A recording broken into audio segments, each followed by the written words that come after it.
শুকর জাহান্নামে যাবে না, কুকুর জাহান্নামে যাবে না, গরু জাহান্নামে যাবে না, বিড়াল জাহান্নামে যাবে না, শিয়াল জাহান্নামে যাবে না, ওরা জান্নাতেও যাবে না, জাহান্নামে যাবে না, জান্নাতেও যাবে না।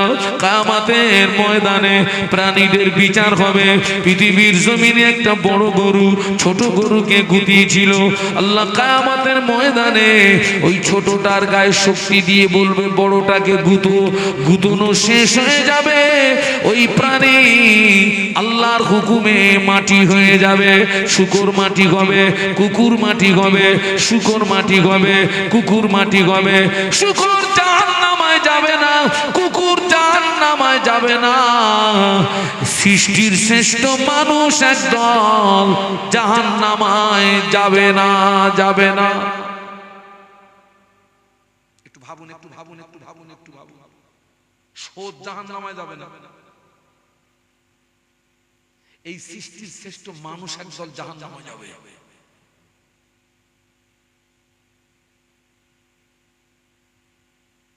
কেন যাবে? শুকর জাহান্নামে যাবে না, কুকুর জাহান্নামে যাবে না। সৃষ্টির শ্রেষ্ঠ মানুষ একদল জাহান্নামে যাবে। তবে লজ্জা, লজ্জা, লজ্জা, একটা কুকুর আল্লাহ পাকের দয়ার জান্নাতে চলে যাবে। একটা কুকুর জান্নাতে যাবে। ওই কুকুরটা বিরামনগরের কুকুর নয়, চিংড়ের মনের কুকুর নয়, কামারডাঙ্গার কুকুর নয়, সংগ্রামপুরের কুকুর নয়, বসিরহাটের কুকুর নয়। ওই কুকুরটা হলো আসহাবে কাহফের সঙ্গে যে কুকুর ছিল, যে কুকুরটির নাম হলো কিতমির, কিতমির, কিতমির, কিতমির। ওই কুকুরটা আল্লাহ পাকের দয়ার জান্নাতে চলে যাবে। কুকুর জান্নাতে যাচ্ছে, একদল মানুষ জাহান্নামে যাবে।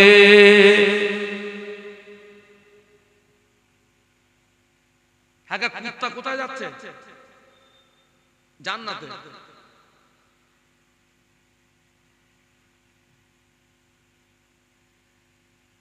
আপনারা তো সাধারণ মানুষ, আপনারা তো সাধারণ মানুষ। আপনাদের দ্বারা একটা ভুল হলে তবু কিছুক্ষণের জন্য এই কথাটা বলা যাবে, ও একটা সাধারণ মানুষ ভুল করে ফেলেছে। কিন্তু আমার মতন হুজুর সেজে মাথায় টুপি দিয়ে মুখে দাঁড়িয়ে রেখে হুক্কা হুয়া মিডিয়া ডেকে হুজুর সাজতেছো, নিজের স্ত্রীতে তোমার স্বাদ মেটে না, স্বাদের মাথায় ভাবিরে ধরে চুমু খাচ্ছ। এসব মাল কোথায় যাবে?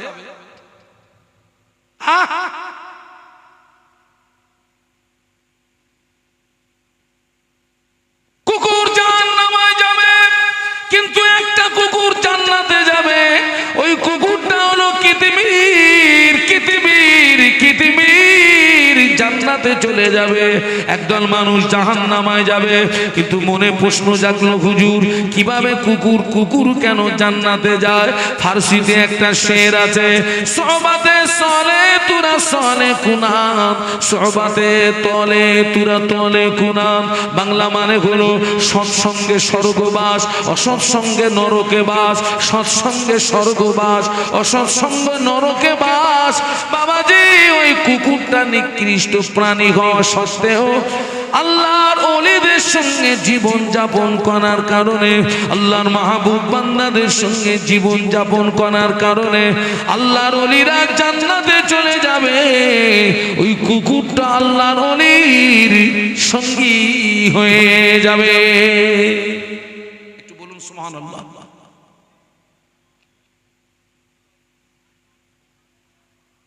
ফোন কইরে কত বাবা, শেষ কথা বলছি, আর আমি বাড়াবো না, কারণ এটা আমার, আমি দাম বাড়াচ্ছি না। আমাকে কালকের 11:30টায় টাইম, দিন 11:30টায় টাইম হচ্ছে আমডাঙ্গা। ওখানটা আমি গত বছর মাহফিলে গেছিলাম, একটা মাদ্রাসার আপনার জলসা, সেখানে আমাকে কালেকশন করতে হয়। গত রাত্রে আমার আপনার দুটো মাহফিল ছিল আমডাঙ্গাতে। তো কালকে দিনের বেলা আমডাঙ্গা, আবার রাতের বেলা 6টার থেকে 8টা হচ্ছে কেন্দুয়া, আবার 9টার থেকে 11টা হচ্ছে হাড়োয়া রোডে স্বরূপনগর। আবার এর মাঝখানে আমাকে কালকে আপনার কলকাতা বিশ্ব বাংলা যেটা, ওখানে আমাদের ল্যাবের একটা মিটিং আছে, ল্যাবের অ্যানুয়ালি কনফারেন্স, আমাকে সেখানেও যাওয়ার নিয়ত আছে। তো আমি এ পর্যন্ত রাখছি, শেষ কথা বলছি, শেষ কথা, বান্দার গুনাহ যদি হয় আসমান পর্যন্ত, আল্লাহ পাকের ক্ষমা আরশে আজিম পর্যন্ত। সুবহানাল্লাহ বলো।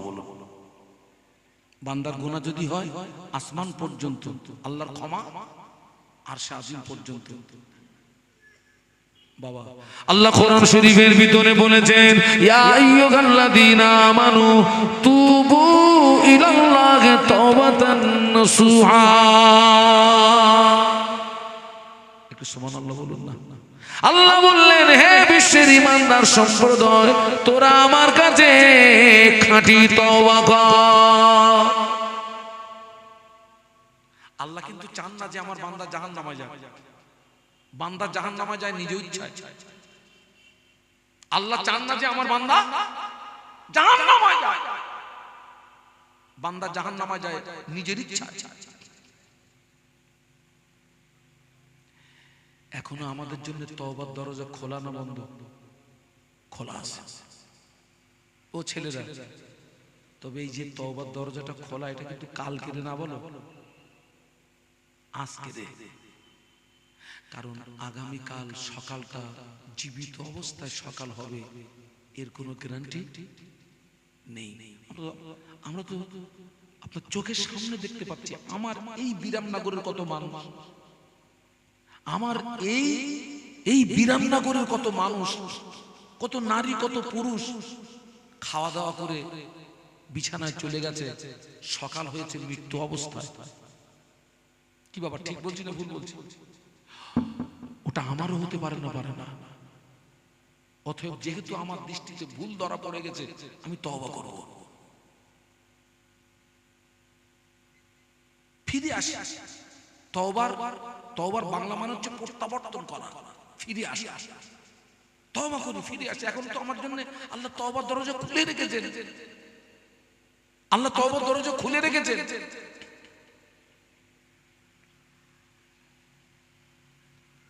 আল্লাহ কোরআন শরীফের ভিতরে বললেন, কুল ইয়া ইবাদিয়াল্লাযীনা আসরাফু আলা আনফুসিহিম লা তাকনাতু মির রাহমাতিল্লাহ ইন্নাল্লাহা ইয়াগফিরুদ দুনুবা জামিআ ইন্নাহু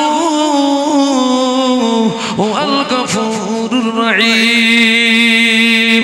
আল্লাহ বলে, বান্দারে, অন্যায় করেছিস, অপরাধ করেছিস, গুনাহ করেছিস, লা তাকনাতু মির রাহমাতিল্লাহ, ও আমার বান্দারে, আমার রহমত থেকে নৈরাশ হয়ে যাস না, আমার রহমত থেকে দূরে সরে যাস না, ফিরে আয়, তওবা কর, আমি আল্লাহ তোর জীবনের গুনাহ মাফ করে দেব।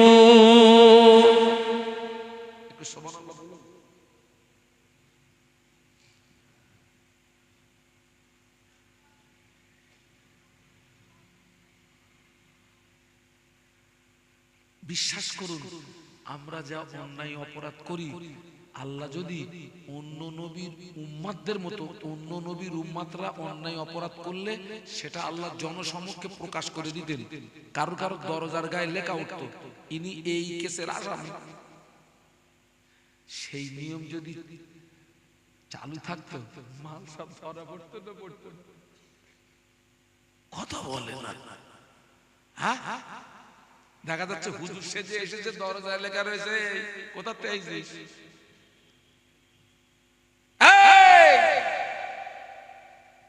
আল্লাহ যদি আমাদের অপরাধগুলোকে জনসমক্ষে যদি প্রকাশ করে দিতেন, বিশ্বাস করুন, ওই গ্রামের কুত্তাগুলো আমাদের দিকে ফিরে তাকাতো না, কুকুরগুলো। আল্লাহ আমাদেরকে ভালোবেসে আমাদের অন্যায় অপরাধগুলোকে গোপন রেখে দিয়েছেন। একটু বলুন সুবহানাল্লাহ। একটু মহব্বতে বলুন না। বুদ্ধিমানের পরিচয়। অন্যায় করেছো, অপরাধ করেছো, কি করো? তওবা করো। যা হওয়ার হয়ে গেছে, যেটা হয়ে গেছে ও তোমার পাওয়া যাবে না। যা হওয়ার হয়ে গেছে ওই পর্যন্ত স্টপ করো, ফিরে এসে তওবা করো, তওবা করো।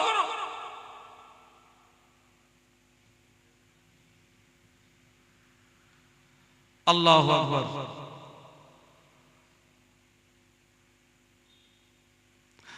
আমার ভাইরা, বান্দা যখন তওবা করে, বান্দা যখন আল্লাহর কাছে খাঁটি তওবা করে, খালিস অন্তরে তওবা করে, আমার আল্লাহ পাক ওই তওবাকে কবুল করে শুধু বান্দার জীবনের গুনাহ মাফ করে দেন না। কোরআন শরীফের আয়াতে আল্লাহ, কোরআন শরীফে আল্লাহ বলেছেন, আমার বান্দারে তুই যদি আমার কাছে খাঁটি তওবা করিস, খালিস অন্তরে যদি তওবা করিস, আমি আল্লাহ পাক শুধু তোর জীবনের গুনাহ মাফ করে দেব না, তোর জীবনের গুনাহগুলো মাফ করে দিয়ে ওই গুনাহগুলো আমি আল্লাহ নেকি দ্বারা বদলিয়ে দেব। যদি বুঝতেন তো এমনি সুবহানাল্লাহ বেরিয়ে যেত। মনে করুন আপনি 1 কুইন্টাল গুনাহ করেছেন, 1 কুইন্টাল গুনাহ করে আল্লাহ দরবারে তওবা করছেন, খালিস অন্তরে তওবা করছেন, বিশুদ্ধ অন্তরে তওবা করছেন। ওই তওবা যদি কবুল হয়ে যায়, আল্লাহ শুধু 1 কুইন্টাল গুনাহ মাফ করবেন না, আল্লাহ 1 কুইন্টাল গুনাহ মাফ করে দিয়ে আল্লাহ 1 কুইন্টাল নেকি দিয়ে বদলিয়ে দেবে। সুবহানাল্লাহ। সেই আল্লাহ আছে না নেই? আছে না? আজও আছে, আজও আছে। আল্লাহ আমাদের সবাইকে খাতেমা বিল খায়র নসিব করুন, আল্লাহুম্মা আমিন। তবে আপনি একজন মুসলিম হিসাবে আপনারা কিন্তু সবাই আমার ঈমানি ভাই। কি ভাই? ঈমানি ভাই। দায়িত্ব পালনার্থে বলছি, এখন আমাদের আর জেগে ঘুমানোর মতন সময় নেই। এখন যদি মানুষ যেভাবে মারা যাচ্ছে, গড় পড়তে হাত পাচ্ছে কত, খোকা এখন আর 60 যাচ্ছে না, এখন আর 60 যাচ্ছে না। আচ্ছা ঠিক আছে 60 ধরো, যদি 60 ধরি, আমাদের আর বাকি আছে কত? 7-8 বছর বাকি আছে। এখনো যদি আমরা পরিবর্তন না হই, ভালো না হই, তো আর কবে ভালো হলো? যদি ওই হিসাবে আসি, তার নাই 10 বছর বাকি আছে। এখনো যদি পরিবর্তন না হই, তো আর আমি পরিবর্তন হব কবে? সোজা হব কবে? কবরে গিয়ে? আরে ভাই, মরণের পরে তো এমনিও সোজা, অমনিও কি ওই সোজার কোনো দাম নাই। সোজা যদি হতে হয়, পরিবর্তন যদি হতে হয়, জীবিত অবস্থায়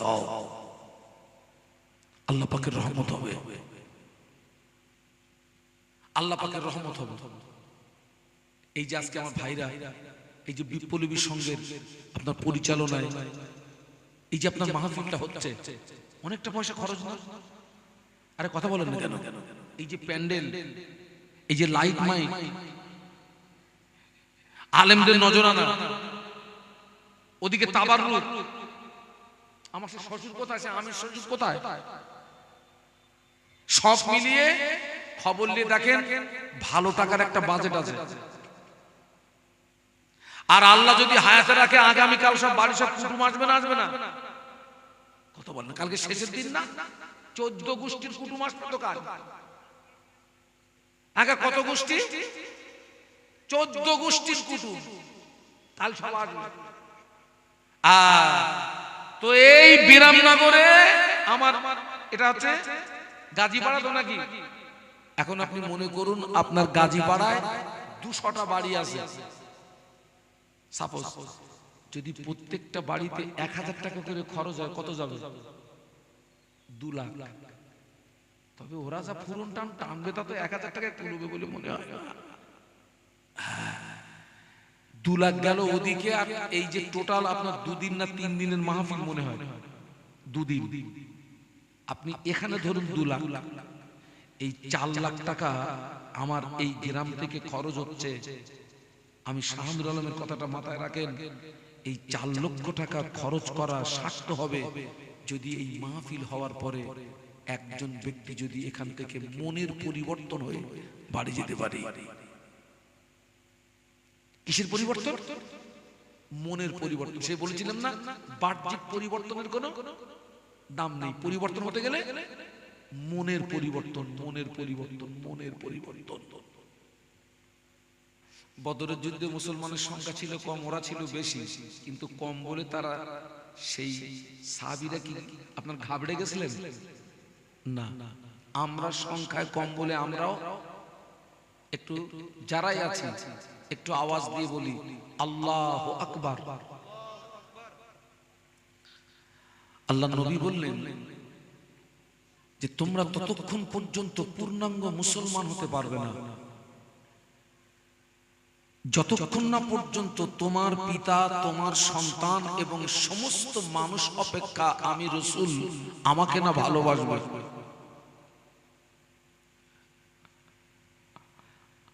তোমার পিতা, তোমার সন্তান এবং সমস্ত মানুষ অপেক্ষা আমি রাসূল আমাকে যতক্ষণ না ভালোবাসতে পারছো ততক্ষণ পর্যন্ত নিজেকে পূর্ণাঙ্গ মুসলমান হিসাবে পরিচয় দেওয়া যাবে না। আমি একটুখানি এই জায়গাটায় হোল্ড করছি। ইসলামের দ্বিতীয় যুদ্ধ উহুদের ময়দানে একটা ভুল সংবাদ ছড়িয়ে পড়ল যে আল্লাহর নবী শহীদ হয়ে গেছেন। এটি ছিল একটি ভুল সংবাদ। সেই জন্য কারোর কোন ব্যক্তির পক্ষ থেকে কোন সংবাদ আসলে জ্ঞানমান ব্যক্তির পরিচয় কি বলুন, একটু কথা বলুন না। সেই সংবাদটাকে যাচাই করা। কিন্তু আমাদের চরিত্র কি? আমরা অধিকাংশ মানুষ আমাদের চরিত্র আমরা সেটাকে যাচাই বাছাই করি না। তো ভুল সংবাদ ছড়িয়ে পড়লো, সেই সংবাদটা মদিনার অলিতে গলিতে পৌঁছে গেল যে আল্লাহর নবী নাই, আল্লাহর নবী শহীদ হয়ে গেছে। এই সংবাদ যখন মদিনার অলিতে গলিতে ছড়িয়ে পড়ল, মদিনার একজন মহিলা ঘরের ভিতরে শুনলেন আল্লাহর নবী আর নাই, আল্লাহর নবী পৃথিবীর জমিন থেকে বিদায় নিয়েছেন। ওই মহিলা ঘর থেকে বেরিয়ে পড়লেন। প্রতিমধ্যে একজন সাহাবীর সঙ্গে দেখা হলো। আল্লাহর নবী সাহাবী জিজ্ঞাসা করেন, ও মদিনার মহিলা তুমি কোথায় যাও? বলে আমি উহুদের ময়দানে যাই। নবী সাহাবী বললেন, ও মদিনার মহিলা উহুদের ময়দানে তোমায় যেতে হবে না, তোমার আব্বা জান উহুদের ময়দানে শহীদ হয়ে গিয়েছেন। মদিনার মহিলা বলেছিলেন, ও রাসূলুল্লাহর সাহাবী আমার আব্বা শহীদ হলো কি কে শহীদ হলো ওটা আমার জানার প্রয়োজন নাই, আগে বলুন না বিশ্ব নবীর সংবাদ কি, একটু বলুন না সুবহানাল্লাহ। মদিনার মহিলা আরো কিছুটা রাস্তা এগিয়ে গেলেন। আবার একজন সাহাবীর সঙ্গে দেখা হলো। জিজ্ঞাসা করেন, মদিনার মহিলা কোথায় যাও? বলে আমি উহুদের ময়দানে যাই। বলে যেতে হবে না, তোমার স্বামী শহীদ হয়ে গিয়েছে। মদিনার মহিলা বলেছিলেন, ও রাসূলুল্লাহর সাহাবী আমার স্বামী শহীদ হলো কি কে শহীদ হলো ওটা আমার জানার প্রয়োজন নাই, আগে বলুন না বিশ্ব নবীর সংবাদ কি। মদিনার মহিলা আরো কিছুটা এগিয়ে গেলেন। আবার একজন সাহাবী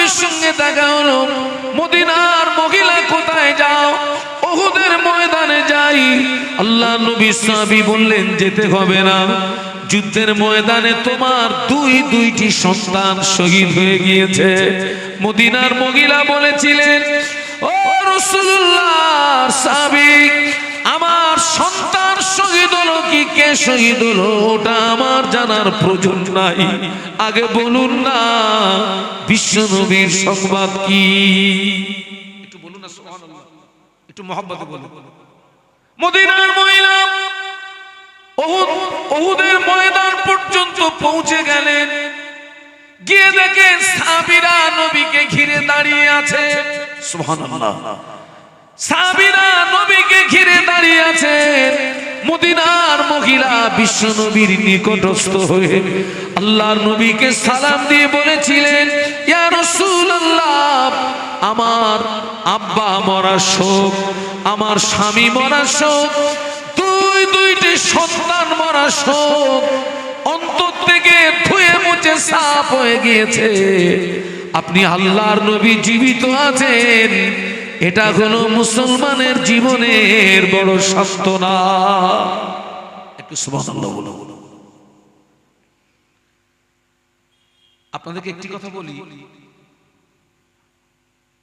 বিশ্ব নবী এবং তার সাহাবীরা যত যুদ্ধ করেছেন, কোন যুদ্ধে মুসলমানরা আগে কাউকে আঘাত করেননি। আবার বলছি, আল্লাহ রাসূল সাল্লাল্লাহু আলাইহি ওয়াসাল্লাম এবং বিশ্ব নবী সাহাবীরা যত যুদ্ধ করেছেন, কোন যুদ্ধে আল্লাহর নবী এবং সাহাবীগণ আগে কাউকে আঘাত বলুন আঘাত করেননি।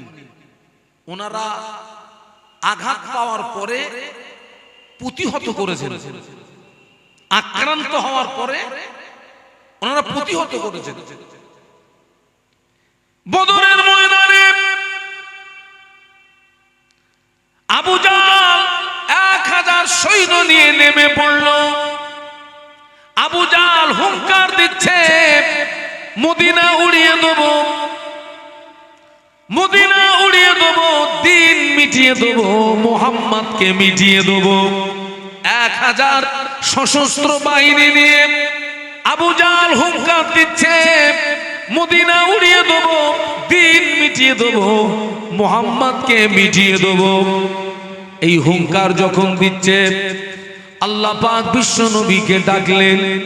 আল্লাহ পাক বিশ্ব নবীকে লক্ষ্য করে বললেন, ও আমার হাবিবে পিয়ারা, ওয়াজ নসিহত করে আর হবে না, বুঝিয়ে সুঝিয়ে আর হবে না,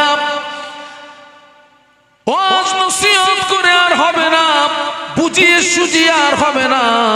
আমি আল্লাহ পাক জানিয়ে দিচ্ছি, আবু জাহালের মোকাবেলা করতে হবে, দিন বাঁচাতে হবে, ইসলাম বাঁচাতে হবে। একটু সুবহানাল্লাহ বলুন না, একটু মহব্বতে বলুন।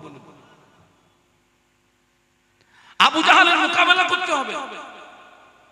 আবু জাহাল বদরের ময়দানে প্রচন্ড ক্ষমতা নিয়ে নেমেছে, 1000 বাহিনী নিয়ে। উদ্দেশ্য কি? দিনকে মিটিয়ে দেবে, ইসলামকে মিটিয়ে দেবে, নবীকে মিটিয়ে দেবে। আল্লাহ পাক বললেন,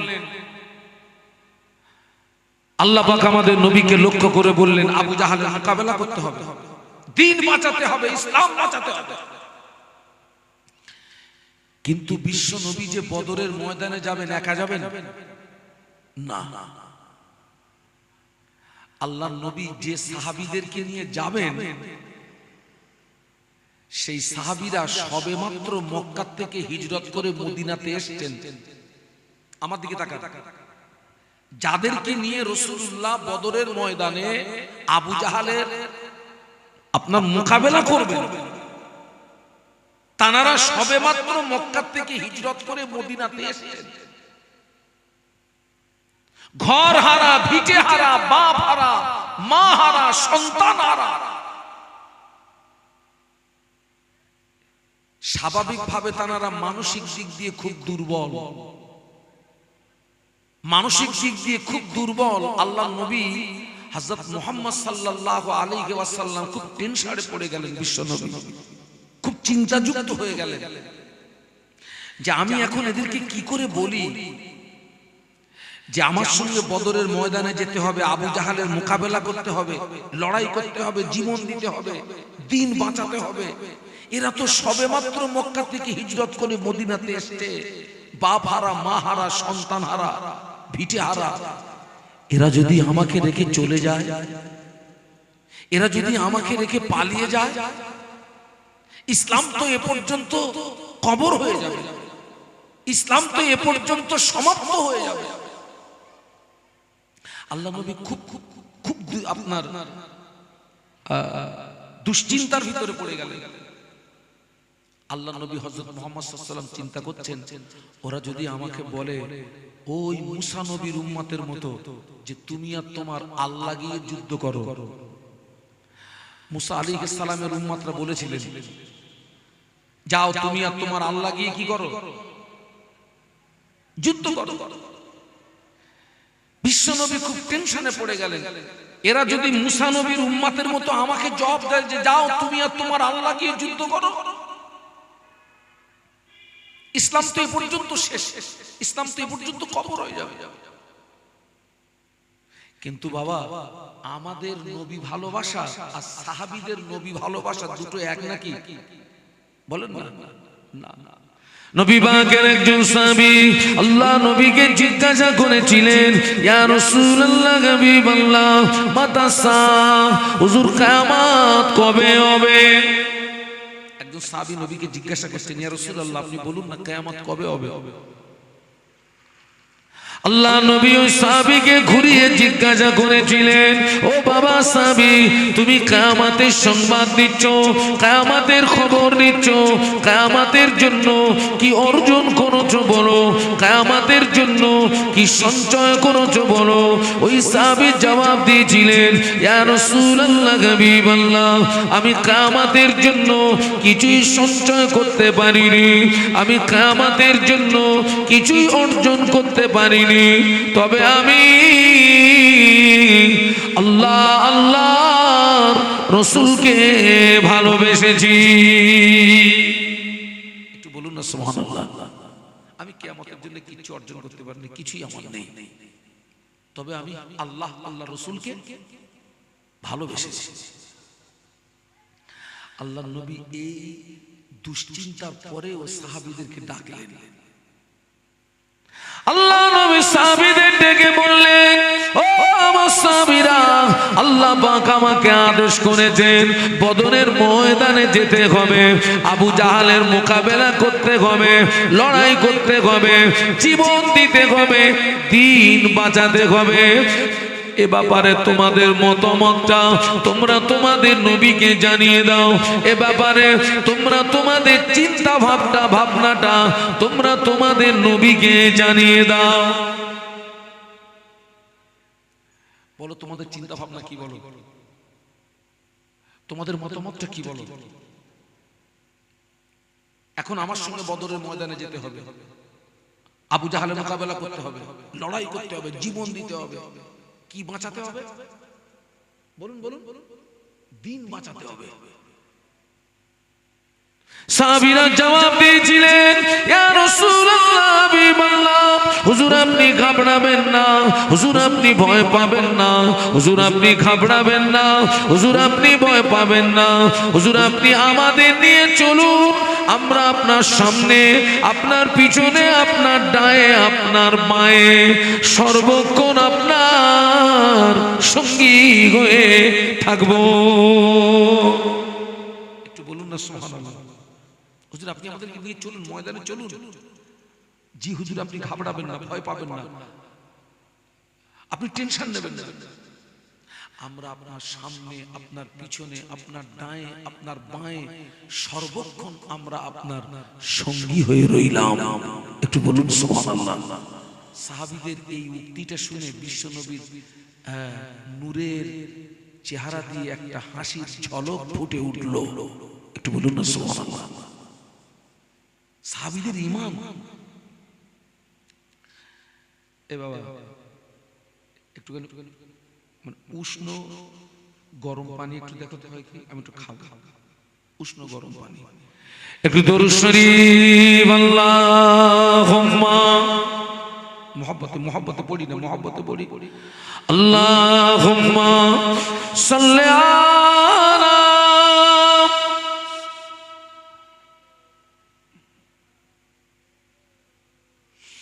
ওয়া আলা আলি সাইয়্যিদিনা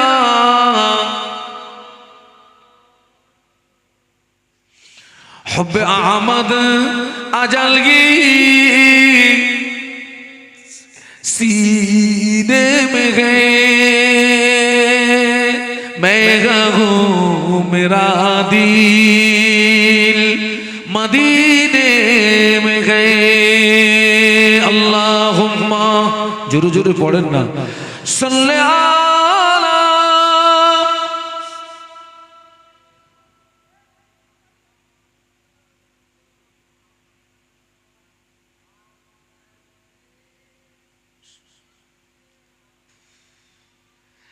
একটু সবাই মিলে বলি আল্লাহু আকবার। আর একটু জোরে বলি না। দ্বীন আমরা কিভাবে পেলাম দেখুন, ইসলাম আমরা কিভাবে পেলাম দেখুন, দ্বীন কিভাবে পেলাম, ইসলাম কিভাবে পেলাম, মসজিদ মাদ্রাসা কিভাবে পেলাম, মাহফিলে ওয়াজ কিভাবে পেলাম। আর আপনার বিবেককে জিজ্ঞাসা করুন আমাদের দ্বারা কি হচ্ছে। সাহাবীরা বললেন হুজুর জি ইয়া রাসূলুল্লাহ আপনি ঘাবড়াবেন না, আপনি আমাদেরকে নিয়ে চলুন, আমরা আপনার সামনে পিছনে ডাইনে বাঁয়ে সর্বক্ষণ আপনার সঙ্গী হয়ে রইলাম। একটু বলুন সুবহানাল্লাহ। আল্লাহ নবী সাহাবীদের সাথে সাথে গনে নিয়ে আল্লাহ নবী বদরের ময়দানে রওনা হলেন। আল্লাহ নবী বদরের ময়দানে সাহাবীদেরকে নিয়ে পৌঁছে গেলেন।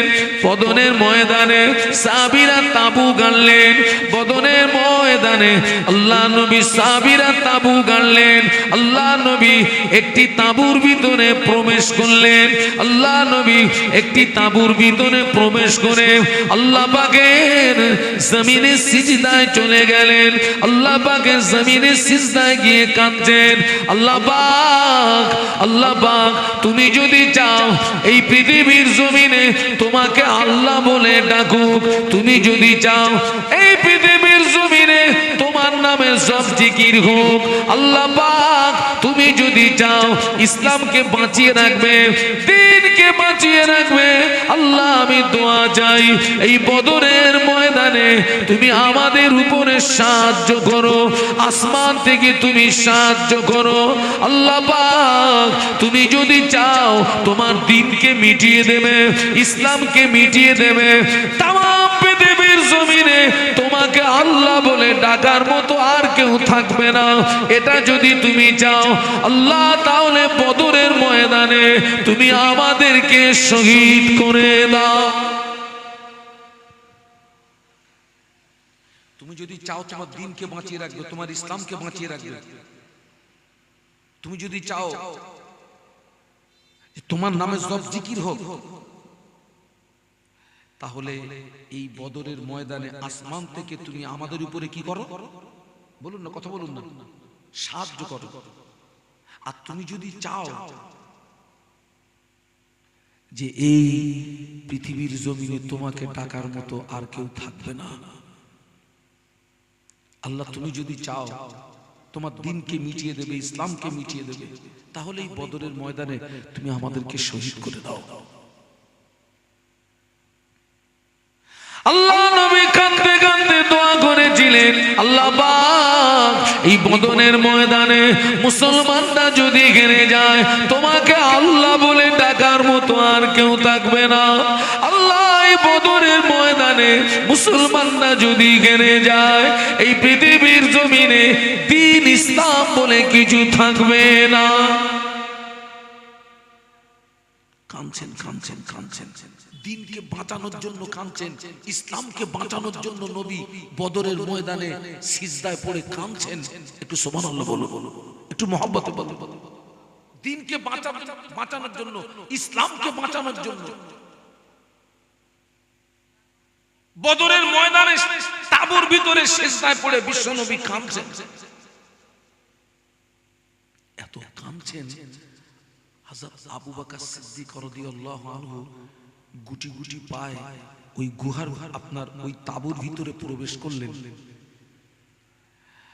তাবু তাঁবুর ভিতরে প্রবেশ করে দেখেন বিশ্বনবী খুব কাঁদছেন। ও আমার ভাইরা, আবু বকর সিদ্দিক রাদিয়াল্লাহু আনহু তাঁবুর ভিতরে প্রবেশ করে আল্লাহ নবীর হাত মোবারকটাকে চেপে ধরে বলেছিলেন, ইয়া রাসূলুল্লাহ, ইয়া হাবিবাল্লাহ, হুজুর যথেষ্ট হয়েছে, হুজুর আপনি কাঁদবেন না। আমি আবু বকর আপনার চোখের পানি সহ্য করতে পারি না, হুজুর আপনি সিজদা থেকে মাথা তুলুন। আমি আবু বকর আপনার চোখের পানি সহ্য করতে পারি না, হুজুর আপনি সিজদা থেকে মাথা তুলুন। ও আমার মায়েরা, কিন্তু না না, আল্লাহ নবী সিজদা থেকে মাথা তোলেন না।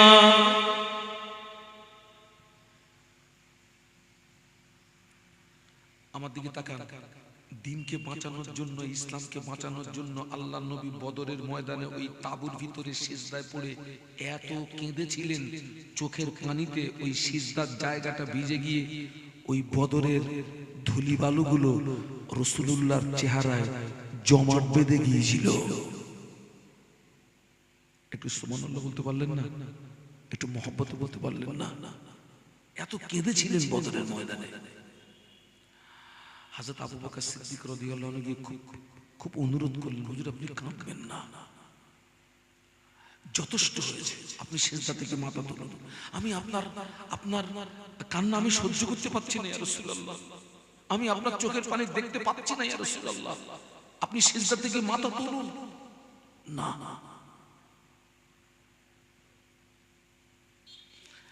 আল্লাহ নবী যে বদরের ময়দানে কাঁদছেন, এই চিত্রটা, ছবিটা, নকশাটা আমার আল্লাহ দেখছেন না? দেখছেন না?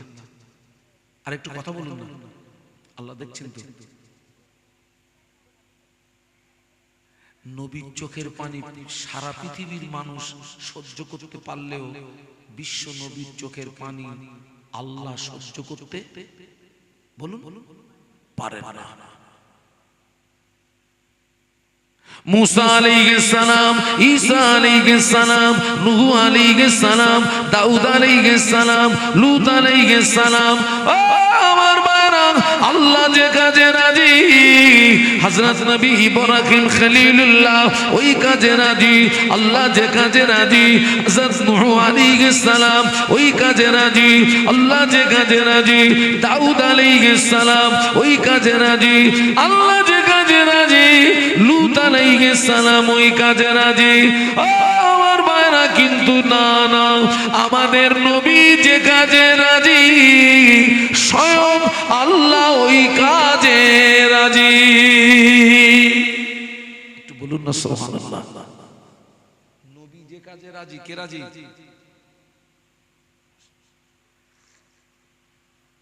শ্বশুর। এ তো পুরো নারী বুড়ি।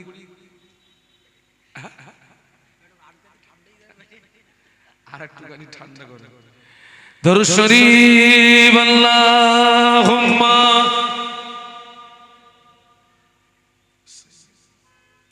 একটু কি আওয়াজ বাড়ানো যায়? শ্বশুর আজকে কি তাবারুক আছে? ও আচ্ছা, ওই জন্য মনে হয় একটু আওয়াজটা বাড়ান। আল্লাহুম্মা সাল্লি আলা।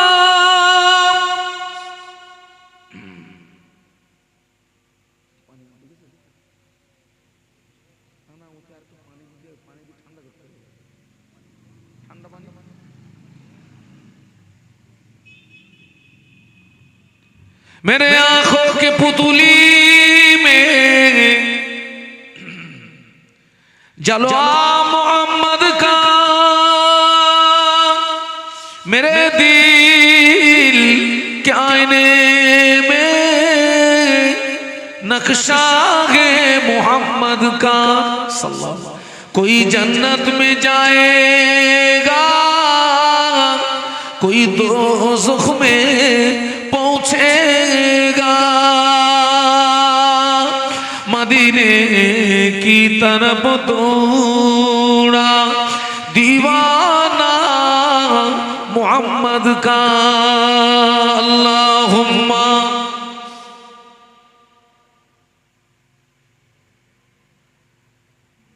मुहम्मद व अला आलिहि।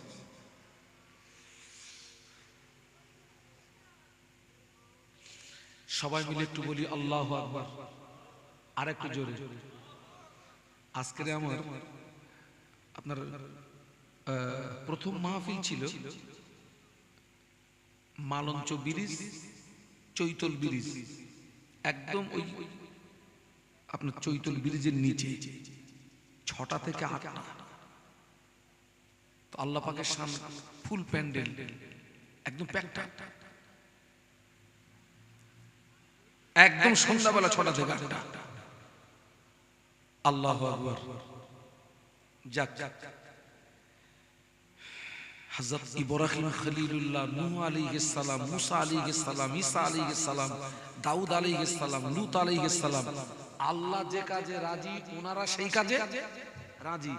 আর আমাদের নবী যে কাজে রাজি স্বয়ং, বলুন বলুন, স্বয়ং আল্লাহ ওই কাজে রাজি। একটু সুবহানাল্লাহ বলুন। এই দেখেন, আমরা তো বক্তা মানুষ, একটা কথা বললে আর একটা কথা এসে যায়। আমাদের সর্বপ্রথম কিবলা ছিল কোনটা বলুন তো? বাইতুল মুকাদ্দাস। সবাই মিলে বলুন কোনটা? বাইতুল মুকাদ্দাস। আল্লাহ নবী বাইতুল মুকাদ্দাসের দিকে 16 থেকে 17 মাস বাইতুল মুকাদ্দাসের দিকে ফিরে নামাজ পড়ে জেলে। কিন্তু আল্লাহ নবী বারে বারে আসমানের দিকে ফিরে ফিরে তাকান, আর নবীর মনে মনে হচ্ছে আল্লাহ বাইতুল মুকাদ্দাসটা কিবলা না হয়ে বাইতুল্লাহ তথা কাবা শরীফটা যদি কিবলা হতো, আমি মনের দিক দিয়ে খুব তৃপ্তি পেতাম, আমি খুব আনন্দিত হতাম। আল্লাহ পাক বাইতুল মুকাদ্দাসটা কিবলা না হয়ে কাবা শরীফটা যদি কিবলা হতো, আমি মনের দিক দিয়ে খুব তৃপ্তি পেতাম, আনন্দিত হতাম। নবী যে কাজে রাজি, কে রাজি? আল্লাহ নবী যোহরের নামাজ 4 রাকাত, যোহরের ফরজ নামাজ, আল্লাহ নবী বাইতুল মুকাদ্দাসের দিকে ফিরে নামাজ পড়েছেন, বাইতুল মুকাদ্দাসের দিকে ফিরে নিয়াত করেছেন 4 রাকাত যোহরের নামাজ। আল্লাহ নবী যোহরের নামাজ আদায় করেন, আল্লাহ নবী যোহরের নামাজ আদায় করেন, সাহাবীরা মুক্তাদি হয়ে দাঁড়িয়ে গেলেন। ও আমার ভাইরা, আল্লাহ পাক জিবরাইল মারফত কোরআন নাযিল করলেন, কদ নারা তাকাল্লুবা ওয়াজহিকা ফিস সামাই ফালানুবাল্লিগান্নাকা কিবলাতান তারদাহা ফাওয়াল্লি ওয়াজহাকা শাতরাল মাসজিদিল হারাম। ও আমার ভাইরা, আল্লাহ পাক জিবরাইল আমিন আলাইহিস সালাম দিয়ে ওহী নাযিল করে বললেন, ও জিবরাইল, আমার হাবিব বারে বারে আসমানের দিকে ফিরে ফিরে যায়, আমার নবীর মনে মনে হয় বাইতুল মুকাদ্দাসটা কিবলা না হয়ে কাবা শরীফ কিবলা হলে আমার নবী আনন্দিত হবেন, আমার নবী খুশি হবেন, আমার নবী সন্তুষ্ট হবেন। ও জিবরাইল, আমার হাবিবকে গিয়ে জানিয়ে দাও, আমি আল্লাহ পাক আমার হাবিবের জন্য আমি কাবা শরীফকে কিবলা বানিয়ে দিলাম। একটু বলুন না সুবহানাল্লাহ। আল্লাহ নবী 2 রাকাত নামাজ পড়েছিলেন বাইতুল মুকাদ্দাসের দিকে ফিরে। নামাজের ভিতরে যখন কোরআনের এই আয়াত নাজিল হলো, আল্লাহ নবী নামাজের ভিতরেই চেহারাটাকে ঘুরিয়ে 2 রাকাত নামাজ পড়েছিলেন কাবার দিকে ফিরে। নবী যে কাজে রাজি, স্বয়ং আল্লাহ ওই কাজে রাজি। বিশ্বনবী সেজদায় পড়ে কাঁদছেন বদরের ময়দানে।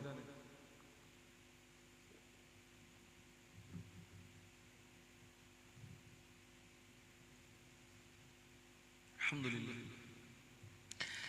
সিজদায় পড়ে কাঁদছেন। আবু বকর সিদ্দিক রাদিয়াল্লাহু আনহু গিয়ে অনুরোধ করলেন, কিন্তু বিশ্বনবী সিজদা থেকে মাথা তুললেন না। আল্লাহ পাক সহ্য করতে পারলেন না, নবীর চোখের পানি।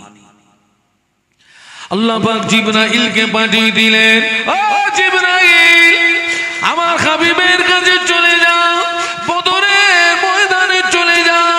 ও জিবরাইল, আমার হাবিব বদরের ময়দানে সিজদায় পড়ে কাঁদে, আমি আল্লাহ পাক আমার হাবিবের চোখের পানি সহ্য করতে পারি না, আমার হাবিবের চোখের পানি আমি সহ্য করতে পারি না।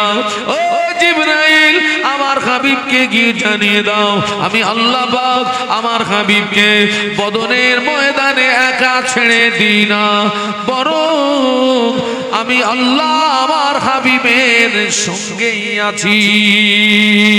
ও জিবরাইল, আমার হাবিবকে সিজদা থেকে মাথা তুলতে বলো, আমার হাবিবকে কাঁদতে নিষেধ করে দাও, আমার হাবিবকে কাঁদতে মানা করে দাও, আমার হাবিবকে গিয়ে জানিয়ে দাও আমি আল্লাহ পাক আজ বদরের ময়দানে জয়ের ঝান্ডাটা আমার হাবিবের হাতে তুলে দিয়েছি। সুবহানাল্লাহ। আমার হাবিবকে গিয়ে বলো আমি আল্লাহ আমার হাবিবকে একা ময়দানে ছেড়ে দিই না, বরং আমি আল্লাহ আমার হাবিবের সঙ্গেই আছি, আর বদরের ময়দানে জয়ের ঝান্ডাটা আমি আল্লাহ আমার হাবিবের হাতে তুলে দিয়েছি। একটু জোরে বলুন না সুবহানাল্লাহ। আল্লাহর ফেরেশতা জিবরাইল আমিন আলাইহিস সালাম আল্লাহ নবীকে যে সালাম দিলেন, আসসালামু আলাইকা ইয়া রাসূলুল্লাহ হাবিবাল্লাহ, আপনি কাঁদবেন না হুজুর, আপনি সিজদা থেকে মাথা তুলুন, আল্লাহ আপনার চোখের পানি সহ্য করতে পারেন না, হুজুর আপনি সিজদা থেকে মাথা তুলুন। আল্লাহ পাক জানিয়ে দিয়েছেন এই বদরের ময়দানে আল্লাহ পাক আপনাকে একা ছেড়ে দেন না, আল্লাহ আপনার সঙ্গেই আছে। শুধু তাই নয়, আল্লাহ পাক আমাকে দিয়ে জানিয়ে দিয়েছেন এই বদরের ময়দানে আল্লাহ পাক জয়ের ঝান্ডাটা আপনার হাতে তুলে দিয়েছে। সুবহানাল্লাহ। আল্লাহ নবী সিজদা থেকে মাথা তুললেন, একটু সুবহানাল্লাহ বলুন না। জিবরাইল সালাম এসে এই কথা বলার পরে আল্লাহ রাসূল সিজদা থেকে মাথা তুললেন, কিন্তু ওই সিজদার জায়গাটা ধুলি বালু আল্লাহ নবীর চেহারাতে জমাট বেঁধে গেছে। এত কেঁদেছে, এত কেঁদেছে, এত কেঁদেছে। আল্লাহ নবী সিজদা থেকে মাথা তুলেছেন, কিন্তু নবীর মেজাজটা ছিল বড় জালালি মেজাজ। সবাই মিলে বলুন কি মেজাজ? জালালি মেজাজ মানে খুব রাগান্বিত। সিজদা থেকে মাথা তুলেছেন, কিন্তু আল্লাহ নবী খুব রাগান্বিত। এক মুষ্ঠ বালু নিলেন, আল্লাহ নবী বদরের ময়দানে এক মুষ্ঠ বালু নিলেন, আল্লাহ নবী এক মুষ্ঠ বালু নিয়ে 1000 কাফেরের দিকে নিক্ষেপ করলেন। বাবাজি বদরের ময়দানে আল্লাহ পাকের পক্ষ থেকে মুসলমানদের উপরে সর্বপ্রথম সাহায্য দেখুন, আল্লাহ নবী এক মুষ্ঠ বালু নিয়ে 1000 কাফেরদের দিকে নিক্ষেপ করলেন। হাদিস শরীফের ভিতরে এসেছে নবীর হাতের বালু আল্লাহ পাক 1000 কাফেরের চোখের ভিতরে এবং কানের ভিতরে আল্লাহ পৌঁছে দিয়েছিলেন। একটু বলুন না সুবহানাল্লাহ। বিশ্ব নবী বদরের ময়দানের এক মুষ্ঠ বালু নিয়ে একটা দোয়া পড়ে 1000 কাফেরদের দিকে নিক্ষেপ করলেন, আর ওই নবীর হাতের এক মুষ্ঠ বালু 1000 কাফেরের চোখের ভিতরে এবং কানের ভিতরে আল্লাহ পৌঁছে দিয়েছিলেন। সুবহানাল্লাহ বলতে পারলেন না? সাহায্য করছে কে? বলুন বলুন। আল্লাহ।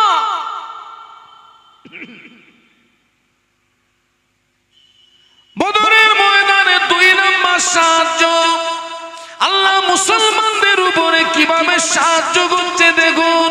ও আমার মায়েরা, ওই বদরের ময়দানে আল্লাহ পাক দিনকে বাঁচানোর জন্য, ইসলামকে বাঁচানোর জন্য আল্লাহ পাক বদরের ময়দানে মুসলমানদের সাহায্য করার জন্য আল্লাহ 5000 ফেরেশতা নাজিল করেছিলেন। সুবহানাল্লাহ বলেন না। কয়হাজার ফেরেশতা? 5000 ফেরেশতা আল্লাহ নাজিল করলেন। কোথায়? ওই বদরের ময়দানে। এই 5000 ফেরেশতা যে পাহাড়ের উপরে নাজিল হয়েছিল, ওই পাহাড়টি ছিল বালু পাহাড়। আল্লাহ আমাকে দেখিয়েছেন টোটাল পাহাড়টা বালু। 5000 ফেরেশতা আল্লাহ মুসলমানদের সাহায্য করার জন্য আল্লাহ বদরের ময়দানে পাঠিয়েছিলেন। একটু সুবহানাল্লাহ বলো। এটা হচ্ছে 2 নাম্বার সাহায্য আল্লাহ পাকের পক্ষ থেকে মুসলমানদের উপরে। 2 নাম্বার সাহায্য 5000 ফেরেশতা। 3 নাম্বার সাহায্য ওই বদরের ময়দানে আবু জাহল যে দিকটা দাঁড়িয়েছে বাহিনী নিয়ে, ওই দিকটা ছিল এঁটেল মাটি। আল্লাহ নবী সাহাবীদের নিয়ে যে দিকটা দাঁড়িয়েছেন ওই দিকটা ছিল বালু মাটি। আল্লাহ নবী সাহাবীদের নিয়ে যে দিকটা দাঁড়িয়েছেন ওই দিকটা ছিল বালু মাটি। আবু জাহল তার সৈন্য নিয়ে যে দিকটা দাঁড়িয়েছে ওই দিকটা ছিল এঁটেল মাটি। আমার সঙ্গে কথা বলুন। আবু জাহল তার বাহিনী নিয়ে আপনার যে দিকটা দাঁড়িয়েছে কি মাটি? এঁটেল মাটি। আর আল্লাহর নবী সাহাবীদেরকে নিয়ে যে দিকটা দাঁড়িয়েছেন কি মাটি? বালু মাটি। আচ্ছা বলুন তো, আপনার যুদ্ধ করতে সুবিধা হবে কাদের?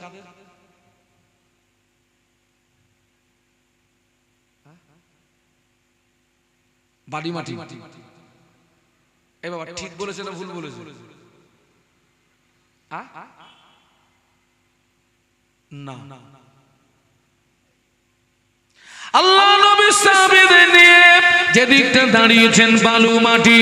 বালুতে সাহাবীদের পা গুলো ডেবে যাচ্ছে, সওয়ারীদের পা গুলো ডেবে যাচ্ছে, ওতে তো অসুবিধা হবে। কিন্তু আবু জাহল যে দিকটা দাঁড়িয়েছে ওই দিকটা ছিল এঁটেল মাটি। এঁটেল মাটি মানে টাইট মাটি, শক্ত মাটি। আবু জাহলের যুদ্ধ করতে সুবিধা হবে। ও আমার মায়েরা, আল্লাহ পাক মুসলমানদের উপরে 3 নাম্বার সাহায্য করলেন। 17ই রমজান আল্লাহ পাক আসমান থেকে রহমতের পানি বর্ষণ করে আল্লাহ পাক বদরের ময়দানে নবীর পায়ের নিচের মাটি মজবুত করে দিয়েছিলেন। সুবহানাল্লাহ বলতে পারলেন না? আল্লাহ 17ই রমজান আসমান থেকে রহমতের পানি বর্ষণ করলেন। বালিতে পানি পড়লে কি হয়? টাইট হয়। আর এঁটেল মাটিতে পানি পড়লে কি হয়? স্লিপ হয়। আবু জাহালের দিকটা স্লিপ হয়ে গেল, আর আল্লাহ বিশ্বনবী সাহাবীর দিকটা মজবুত করে দিলেন। একটু জোরে বলো, আজ জোরে বলো। আমার মায়েরা, আজও যদি বদরের মুসলমানের মতো আমাদের ঈমান থাকে, আল্লাহ পাক আজও মুসলমানদের বিপদে মুসিবতে আসমান থেকে ফেরেশতা দিয়ে সাহায্য করবে। আল্লাহ কোরআন শরীফে বলেছেন, ওয়ালা তাগিনু ওয়ালা তাহজানু ওয়া আনতুমুল আ'লাউনা ইন কুনতুম মুমিনিন। একটু বলুন আল্লাহু আকবার।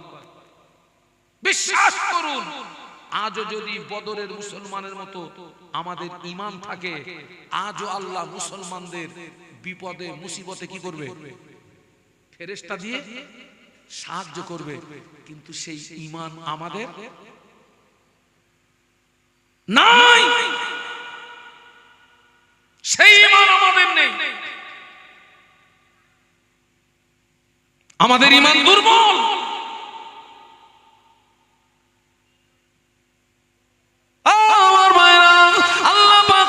শরীফের ভিতরে বললেন, ইয়া আইয়ুহাল্লাযীনা আমানু উদখুলু ফিস সিলমি কাফা ওয়া লা তাত্তাবিউ খুতুওয়াতিশ শাইতান ইন্নাহু লাকুম আদুউম মুবিন। আল্লাহ বললেন, হে বিশ্বের ঈমানদার সম্প্রদায়, তোমরা ইসলামের ভিতরে পরিপূর্ণ প্রবেশ করো। ওয়া লা তাত্তাবিউ খুতুওয়াতিশ শাইতান, তোমরা শয়তানের ইতাআত করো না। ইন্নাহু লাকুম আদুউম মুবিন, নিশ্চয়ই শয়তান হলো মানুষের জন্য প্রকাশ্য দুশমন। আল্লাহ মুসলমানদেরকে ইসলামের ভিতরে কতটা প্রবেশ করতে বলেছেন? বলুন। পরিপূর্ণ পূর্ণাঙ্গ। কিন্তু আমাদের জীবন নিয়ে সমীক্ষা করলে দেখা যায় আমরা হাফ ইসলামের ভিতরে, হাফ ইসলামের বাইরে, হাফ ইসলামের ভিতরে, হাফ ইসলামের বাইরে। যুবকেরা যারা হাফ পুরুষ, যারা হাফ নারী, ওদেরকে কি বলে? হিজড়ে বলে। আমি এইসব কথা বলি বলে আমার অনেকে দেখতে পারে না, তো বইয়ে গেল আমার। আল্লাহ পাকের শান, আপনাদের আব্বা আম্মার দোয়া। সেই ভাদ্র মাস থেকে মাহফিল শুরু করেছি, আর সেখান থেকে গাড়ি চলছে। কত মানুষ তো বিরোধিতা করে, শাহনুরের প্রতি হিংসা করে। ইজ্জতের মালিক কে? আল্লাহ আল্লাহ আল্লাহ আল্লাহ আল্লাহ। এখন দেখছি কিছু দেখছি মানুষ দেখছি এই ওয়াজের লাইন ধরার জন্য, ওয়াজের লাইন ধরার জন্য ছোট্ট ঘরের ভিতরে একদম লিপস্টিক আপনার মেকে মুখ টুক ভালো করে এ করে শিয়ালের মতন ডাকতেছে, বক্তা হবে তাই। এত চেষ্টা করছে মিডিয়া ফিডিয়া নিয়ে, কিন্তু উঠতে পারতেছে না। মিডিয়াদের নিয়ে ঘরের ভিতরে একা একা ওয়াজ করতেছে, আর বিশাল কায়দা কারণ করতেছে। ভালো করে একবার চুল টুল কেটে বড় হুজুর সেজে শিয়ালের মতন হুক্কা হুয়া বলে ডাকতেছে, কিন্তু ওর ডাকে কেউ সাড়া দেয় না।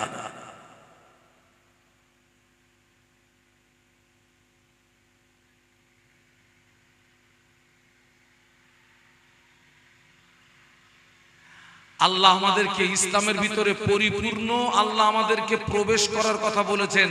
হ্যাঁ, কিন্তু আমাদের জীবন নিয়ে সমীক্ষা করলে দেখা যাচ্ছে হাফ ইসলামের ভিতরে আর হাফ ইসলামের বাইরে। দুঃখ দুঃখ, আফসোস আফসোস। সাহায্য আসবে?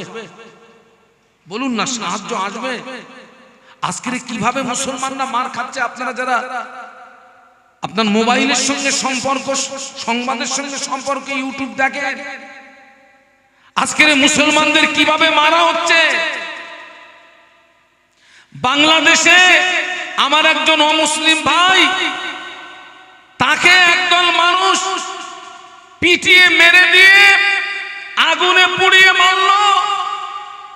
আমরা ধিক্কার জানাই, ইসলাম এটাকে সমর্থন করে না,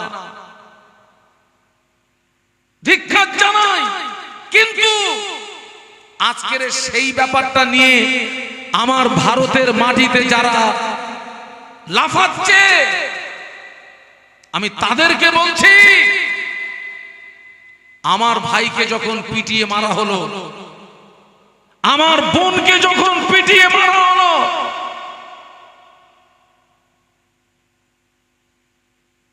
সেই সময় সে সমস্ত ভদ্র লোকদের কোনো প্রতিবাদের ভাষা আমরা পাই না। ঠিক বলছি না ভুল বলছি? ওটাও অপরাধ, ওটাও যেমন অপরাধ, এটাও তেমন কি, এটাও অপরাধ। আপনারা কতটা খবর রাখেন আমি জানি না। বিজেপি সমর্থিত একজন ব্যক্তি, আমি তার নামটা বলতে আমার লজ্জা হয়, সে কোরআন নিয়ে যে কটূক্তি করলো, সে বলল আমরা এখন যে কোরআন পড়ি, এই কোরআন 27 জন শয়তান মিলে লিখেছে। বলুন নাউজুবিল্লাহ। এবং সে বলল আদি যে কোরআন, সে কোরআন এই যে বদরের যুদ্ধের ঘটনা শোনাচ্ছি আমি আপনাদের, ইতিহাস শোনাচ্ছি, তার বক্তব্য আদি কোরআন ওই বদরের যুদ্ধে পুড়ে ছাই হয়ে গেছে। এবং সে পিতৃহীন অবৈধ সন্তান। সে এমনও কথা বলল যে আমি এই কোরআনে পেশাব করে দিই, পুড়িয়ে দেব।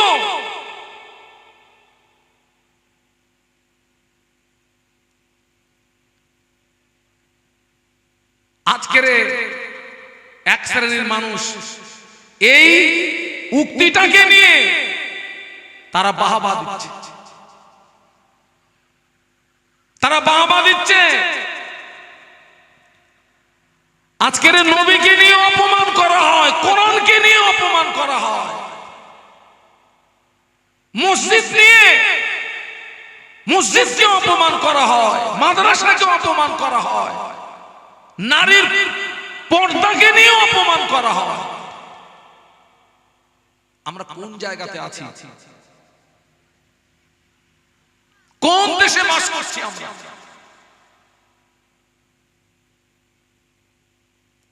একমাত্র আমাদেরকে বাঁচাতে পারে কে?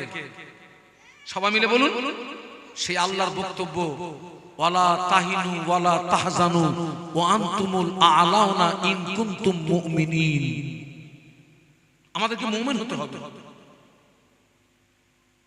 বদরের মুসলমানের মতো যদি আমাদের ঈমান থাকে, আজও আল্লাহ বিপদে মুসিবতে আল্লাহ আমাদেরকে সাহায্য করবেন। আর সেই ঈমান যদি না থাকে, ওই হাফ ইসলামের ভিতরে আর হাফ ইসলামের বাইরে যদি হিজড়ে মার্কা মুসলমান হও, মার খেয়ে মরবা, ঠেকানোর লোক পাবা না। আল্লাহ আমাদেরকে হেদায়েত দেন, বলুন আল্লাহুম্মা আমিন, বলুন আল্লাহুম্মা আমিন।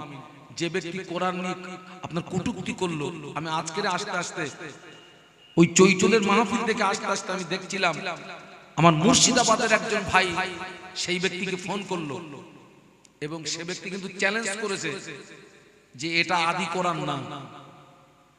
আমার মুর্শিদাবাদের একজন ভাই তাকে ফোন করে বলল, ফোন যেন তুই কাটবি, আমি আপনার চ্যালেঞ্জকে গ্রহণ করলাম, আপনি কখন কোথায় বসবেন বলুন। আমার একজন মুসলমান ভাই তার চ্যালেঞ্জকে গ্রহণ করেছে, কিন্তু পিতৃহীন অবৈধ সন্তান সেই চ্যালেঞ্জ সে কিন্তু গ্রহণ করছে না, এড়িয়ে যাচ্ছে, এড়িয়ে যাচ্ছে। যারা জাতের জন্য কথা বলে, কওমের জন্য কথা বলে, মসজিদ বাঁচানোর জন্য কথা বলে, মাদ্রাসা বাঁচানোর জন্য কথা বলে, দ্বীন বাঁচানোর জন্য কথা বলে, ইসলামকে বাঁচানোর জন্য কথা বলে, আপনাদের কাছে দাবি রেখে যাচ্ছি, তাদের জন্য দোয়া করবেন। আল্লাহ ওদের হায়াতে বরকত দিক, আল্লাহ ওদেরকে হায়াতে বরকত দিক, আল্লাহ তাদের দ্বারাতে দ্বীন ইসলামের খেদমত আরো বেশি করার তৌফিক দিন, বলুন আল্লাহুম্মা আমিন। আজকের অন্যায়ের প্রতিবাদ সমাজ থেকে উঠে গেছে বাবা, অন্যায়ের প্রতিবাদ সমাজ থেকে উঠে গেছে। আল্লাহ নবী ১৫০০ বছর আগে নূরে জবানে বলে গেলেন, মান রাআ মিনকুম মুনকারান ফালিয়ুগাইয়িরহু বিয়াদিহি ফাইন লাম ইসতাতি বিলিসানিহি ফাইন লাম ইসতাতি বিকলবিহি ওয়া যালিকা আদাফুল ঈমান আও কামা ক্বালা আলাইহিস সালাম। আল্লাহ নবী বললেন, তোমার সামনে যদি কোনো অন্যায় অপরাধ কাজ হয়, আমি আল্লাহ নবী বলছি তুমি অন্যায়ের প্রতিবাদ করবে। ওই অন্যায়ের প্রতিবাদের ধারা নবী ৩টি বলেছেন। ১ নাম্বার, আল্লাহ নবী বললেন তোমার বাহুকে মজবুত করে হাত দিয়ে অন্যায় প্রতিবাদ করবে। হাত দিয়ে যদি না পারো, আমি আল্লাহ নবী বলছি জবান দিয়ে অন্যায় প্রতিবাদ করবে। জবান দিয়ে যদি না পারো, আমি আল্লাহ নবী বলছি কমপক্ষে অন্তর দিয়ে ঘৃণা করবে। ওটা হলো দুর্বলতম ঈমানের লক্ষণ। আমার সামনে যদি শরীয়ত বিরোধী কাজ হয়, অন্যায় অপরাধ হয়, আল্লাহর নবীর হাদিস অনুযায়ী আমার ১ নম্বর দায়িত্ব কি? হাত দিয়ে সেটার কি করা? বলুন, প্রতিবাদ করা। যদি হাত দিয়ে না পারি, জবান দিয়ে। যদি জবান দিয়ে না পারি, কমপক্ষে অন্তর দিয়ে ঘৃণা করা, তার থেকে সম্পর্ক ছিন্ন করা, তার থেকে দূরে থাকা। এটি হচ্ছে যাদের দুর্বল ঈমান, দুর্বল ঈমান। আজকে দেখুন আমার সমাজ থেকে অন্যায়ের প্রতিবাদ উঠে গেছে। আমরাই বলি যে আমাদের গ্রামে এমন একটা লোক আছে, লোকটা এত ভালো লোক, জীবনে ওই লোকটার সঙ্গে কারো ঠোঁটে ঠোঁট লাগেনি। হ্যাঁ, ঠোঁটে ঠোঁট লাগেনি মানে ওই লোকটার সঙ্গে জীবনে কারোর কোনো দ্বন্দ্ব ফাসাদ ঝগড়া ঝামেলা হয়নি। সত্যি কি লোকটা ভালো? না। ওর সঙ্গে জীবনে কারোর ঠোঁটে ঠোঁট লাগেনি, দ্বন্দ্ব ঝামেলা হয়নি, মানে ওর সামনে যত শরীয়ত বিরোধী কাজ হয়েছে, ইসলাম বিরোধী কাজ হয়েছে, দ্বীন বিরোধী কাজ হয়েছে, ও সেগুলোকে বেমালুম হজম করেছে, হজম করেছে, হজম করেছে। ওই জন্য ওর সঙ্গে কারোর জীবনে ঠোঁটে ঠোঁট লাগেনি। আসমানের নিচে জমিনের উপরে বিশ্ব নবীর মতো ভালো মানুষ আর কেউ আছেন? কথা বলেন বাবা। সেই নবীর দুশমন ছিল না? ছিল না? শত্রু ছিল না? ছিল না? যুদ্ধের ময়দানে তো যেতে হলো, সেই নবীকে তো মার খেতে হলো, সেই নবীকে তো গায়ের রক্ত দিতে হলো, সেই নবীকে তো জন্মভূমি ছেড়ে দিয়ে কাঁদতে কাঁদতে মদিনায় চলে যেতে হলো।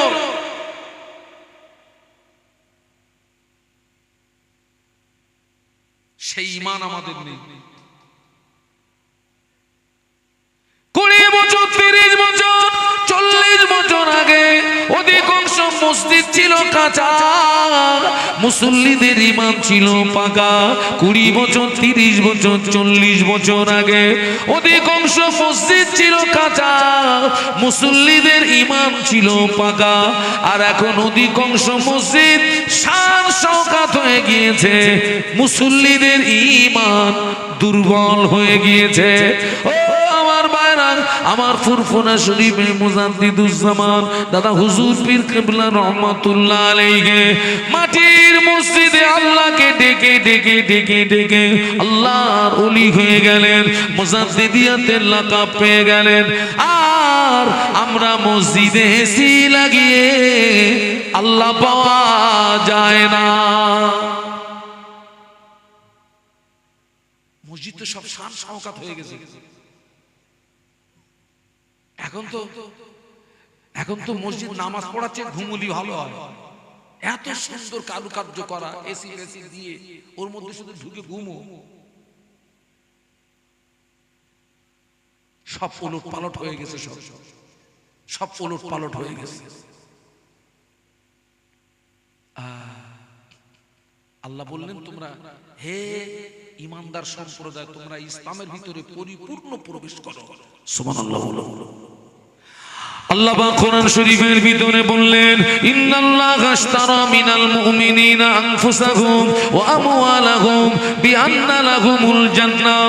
আল্লাহ বললেন, নিশ্চয় আমি কিনে নিয়েছি, ক্রয় করে নিয়েছি, মিনাল মুমিনিনা মুমিনদের কাছ থেকে, আনফুসাহুম তাদের জীবনকে, ওয়া আমওয়ালাহুম তাদের মাল সম্পদকে, বিআন্না লাহুমুল জান্নাহ জান্নাতেরই বিনিময়। আল্লাহ ঈমানদারের, আল্লাহ মুমিনের জান মাল কিনে নিয়েছেন জান্নাতের বিনিময়ে। সুবহানাল্লাহ। আমরা সব আল্লাহর দরবারে বিক্রি হয়ে গেছি, আল্লাহ আমাদের কিনে নিয়েছেন কিসের বিনিময়ে? বলুন বলুন। জান্নাতের বিনিময়ে। আচ্ছা বাবা, আল্লাহ আমাদের জান নিয়ে কি করবেন আর আল্লাহ আমাদের মাল নিয়ে কি করবেন? আল্লাহ যে আমাদের জান মাল জান্নাতের বিনিময়ে যে আল্লাহ কিনে নিয়েছেন, তা আল্লাহ আমাদের জান আর আমাদের মাল নিয়ে আল্লাহ কি করবেন? এর তাফসীর হলো, বাবা আল্লাহর দেওয়া এই জীবনটা আল্লাহর রাস্তায় ছাড়া অন্য রাস্তায় আপনার এই জীবনটাকে আপনি পরিচালনা করতে পারবেন না। আর আল্লাহ আপনাকে যে মাল দিয়েছে, ওই মাল আল্লাহর রাস্তায় ছাড়া অন্য রাস্তায় ব্যয় করতে পারবেন না। এই যে আপনারা যেখানে বসে আছেন, আপনাদের বোঝানোর জন্য বলছি যে মনে করুন এই জায়গাটা আমার জায়গা, এখন আমার টাকার প্রয়োজন, তো আমি আপনাদের আমাদের মসজিদের ইমাম সাহেবের কাছে একটা টাকার বিনিময়ে এই জায়গাটা বিক্রি করে দিয়েছি। আবার এই একই জায়গা এই বিপ্লবী সংঘ ক্লাবের যে সেক্রেটারি, ওই একই জায়গা আমি আবার ওই সেক্রেটারির কাছে বিক্রি করেছি। এক জায়গা বিক্রি করেছি কবার?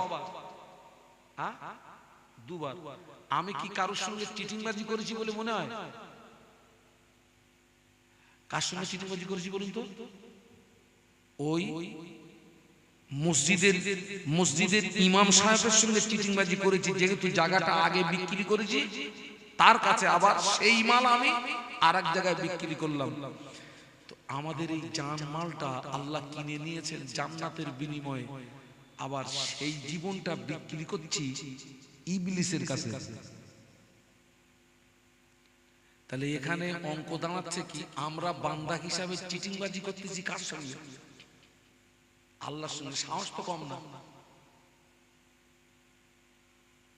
আমরা বান্দা হিসাবে চিটিংবাজি করছি তো আল্লাহর সঙ্গে। ওই মুসলমান কি করে বিপদে মুসিবতে আল্লাহর পক্ষ থেকে সাহায্য পাবে? আল্লাহ কিভাবে ওই মুসলমানদের জন্য ফেরেশতা দিয়ে সাহায্য করবে? এটা কোনোদিন হতে পারে না।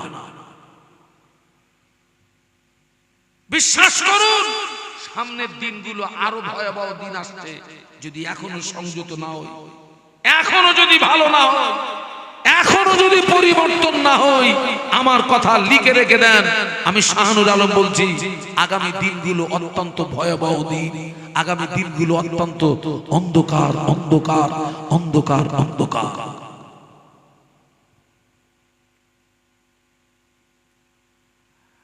আমরা মিথ্যা কথা বলি, আমরা চিটিংবাজি করি, আমরা মানুষকে ঠকাই, আমরা সমালোচনা করি, পরনিন্দা পরচর্চা করি। সব কিছুকে বাদ দিতে হবে, পবিত্র হতে হবে, পরিবর্তন হতে হবে। সেই পরিবর্তনটা বাহ্যিক পরিবর্তন না, পরিবর্তন হতে গেলে মনের পরিবর্তন হতে হবে।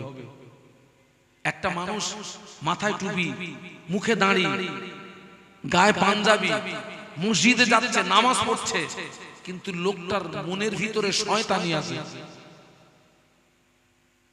এই পরিবর্তনের কোনো দাম নাই, বাহ্যিক পরিবর্তনের কোনো দাম নাই। তুমি বাহ্যিক মাথায় টুপি লাগিয়েছো, তুমি বাহ্যিক মাথায় টুপি দিয়ে নিজের স্ত্রীতে তোমার খুশি হয় না, পরের বউরে ধরে চুমু খাচ্ছ। এই পরিবর্তনটা পরিবর্তন না। তুমি মাথায় টুপি দিয়েছো, মুখে দাঁড়িয়ে রেখেছো, লম্বা জামা গায়ে দিয়েছো, নিজের স্ত্রী তোমার ভালো লাগে না, পরের স্ত্রীকে জড়িয়ে ধরে ছাদের মাথায় চুমু চালাচ্ছ। ওই পরিবর্তন না। মানুষ যদি হতে চাও, মনের পরিবর্তন হও। ওই পরিবর্তনের কোনো দাম নাই।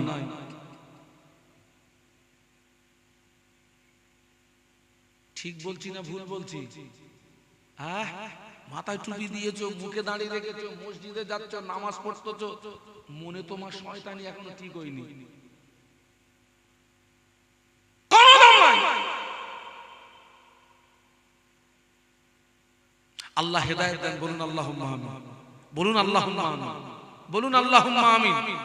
আল্লাহ হেদায়েত দেন। কিভাবে আমরা আল্লাহর পক্ষ থেকে বিপদে মুসিবতে সাহায্য পাবো? না না, আল্লাহ পাক কোরআন শরীফের ভিতরে বললেন, ওয়ালাকাদ জারানা লি জাহান্নামা কাসীরাম মিনাল জিন্নি ওয়াল ইনস লাহুম কুলুবুন লা ইয়াফকাহুনা বিহা ওয়া লাহুম আ'য়ুনুন লা ইবসিরুনা বিহা ওয়া লাহুম আযানুন লা ইয়াসমাউনা বিহা উলাইকা কালানাম বাল হুম আদাল উলাইকা হুমুল গাফিলুন। আল্লাহ বললেন, অতি শীঘ্র জিন ইনসানদের ভিতর থেকে বিশাল একটি দল জাহান্নামে যাবে। কেন যাবে? আল্লাহ বললেন, লাহুম কুলুবুন লা ইয়াফকাহুনা বিহা, আমি ওদের বোঝার জন্য অন্তঃকরণ দিয়েছি, ওরা বুঝেও না বোঝার ভান করে। ওদের দেখার জন্য চোখ দিয়েছি, ওরা দেখেও না দেখার ভান করে। শোনার জন্য কান দিয়েছি, শুনেও না শোনার ভান করে। আল্লাহ বললেন, উলাইকা কালানাম, ওরা হলো চতুষ্পদ জানোয়ারের সমতুল্য। আল্লাহ ওই পর্যন্ত স্টপ করেননি, পরেই বললেন বালহুম আদল, ওরা তার চেয়েও নিকৃষ্ট। যারা অন্তঃকরণ দিয়ে বুঝে বুঝলো না, চোখ দিয়ে দেখেও দেখলো না, কান দিয়ে শুনেও শুনলো না, আল্লাহ ওদের সম্পর্কে বললেন উলাইকা কাল আনাম, উলাইকা কাল আনাম, উলাইকা কাল আনাম, ওরা চতুষ্পদ জানোয়ারের সমতুল্য। পরেই বললেন বালহুম আদল, তার চেয়েও নিকৃষ্ট। বলুন নাউজুবিল্লাহ। আমরা হচ্ছে সৃষ্টির শ্রেষ্ঠ। আমরা কি রে বাবা? আল্লাহ কোরআন শরীফের ভিতরে বললেন লাকাদ খালাকনাল ইনসানা ফি আহসানি তাকওয়িম। একটু বলুন না আল্লাহু আকবার, আর একটু আওয়াজ তোলেন না। আল্লাহ বললেন আমি মানব সম্প্রদায়কে সর্বাপেক্ষা উৎকৃষ্ট করে পাঠিয়েছি। সুবহানাল্লাহ বলুন। আমরা হচ্ছে সৃষ্টির কি শ্রেষ্ঠ, আমরা সৃষ্টির শ্রেষ্ঠ। আর প্রাণীদের ভিতরে নিকৃষ্ট প্রাণী হলো শূকর কুকুর, শূকর কুকুর, শূকর কুকুর, শূকর কুকুর, ওরা হলো নিকৃষ্ট প্রাণী। ও আমার ভাইরা, এই শূকর কুকুর জান্নাতে যাবে না, জাহান্নামায় যাবে।